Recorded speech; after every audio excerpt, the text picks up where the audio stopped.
ক্ষমা এবং সহনশীলতার দিকটি আমাদের লক্ষ্য রাখা উচিত। কোনো ভুল হলে দয়া করে ধরিয়ে দেওয়া কোনো অবজ্ঞা নয়।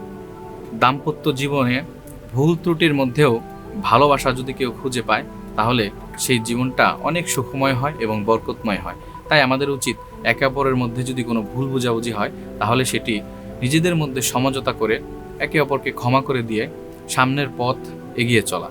পরস্পর অধিকার রক্ষার ক্ষেত্রে লক্ষ্য রাখা। স্বামীর যেমন স্ত্রীর দায়িত্ব রয়েছে, তেমনি স্ত্রীরও স্বামীর প্রতি দায়িত্ব রয়েছে।